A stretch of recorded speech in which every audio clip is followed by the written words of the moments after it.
उद्धव ठाकरेंनी पाचोर्याच्या सभेतून पुन्हा एकदा सत्ताधाऱ्यांवर निशाणा साधला। पण याच सभेत संजय राऊतांनीही थेट सरकार उलथवण्याची भाषा केली होती।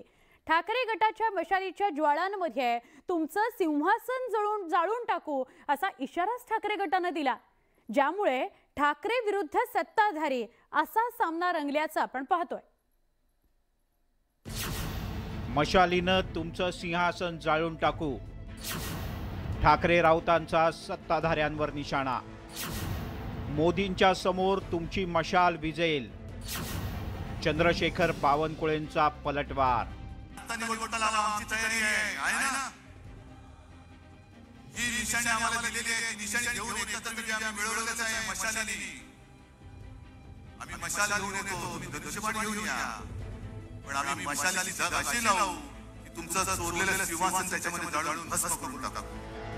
उद्धव ठाकरे यांनी पाचोर्यातल्या सभेत सत्ताधाऱ्यांवर केलेला हा हल्लाबोल महाराष्ट्रातील सत्ताधारी भाजप शिवसेनेला मशालीच्या ज्वाळांमध्ये जाळण्याची भाषा करत उद्धव ठाकरे यांनी सत्ताधाऱ्यांना आव्हान दिलं।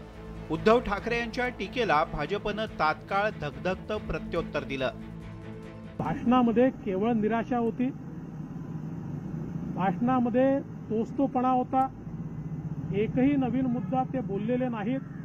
ही जी काही त्यांचं फ्रस्ट्रेशन आहे, जी निराशा आहे, तीच यातनं निघते आहे, तीच निराशा त्यांच्या तोंडून बाहेर येते। पंतप्रधान नरेंद्र मोदी यांच्यासमोर तुमची मशाल विझून जाईल असं म्हणत भाजप प्रदेशाध्यक्ष चंद्रशेखर बावनकुळे यांनी पलटवार केलाय। 2024 मध्ये मोदींचं वादळ येऊ द्या, मशाल तशी विझणार नाही तर बघू आपण, पक्की विजय मशाल तर विझेलच।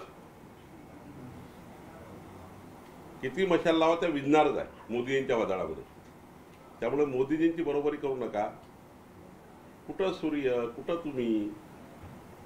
त्यामुळे बोलताना जरा तारतम्य पाळलं पाहिजे उद्धव ठाकरेजींनी। चंद्रशेखर बावनकुळे यांच्या या हल्ल्याला ठाकरे गटाकडून सुद्धा उत्तर देण्यात आलंय। उद्धव ठाकरे यांच्या विधानाचा धागा पकडत संजय राऊत यांनी सुद्धा सत्ताधाऱ्यांवर मशालीचे वार केले आहेत। हो, तुम्हाला पूर्णपणे आम्ही खाक करू, तुम्हाला पूर्णपणे खाक करू। ही मशाल जी आहे ही न विझणारी मशाल आहे, ही अमर ज्योत आहे आणि ती अशीच भडकत राहा। तुम्ही तुमची चिंता करा। शिवसेनेत फूट पडल्यापासून महाराष्ट्राच्या राजकारणात टोकाचा संघर्ष पाहायला मिळतोय। त्यात आता ठाकरे गटात मशालीनं आग लावण्याची भाषा केली जाते। आगामी काळात सुद्धा या राजकीय आगीचा वणवा होतो की सत्ताधारी त्यावर पाणी टाकतात हे पाहणं महत्त्वाचं आहे। Bureau report, news 18 Lokmat. या राजकारणामध्ये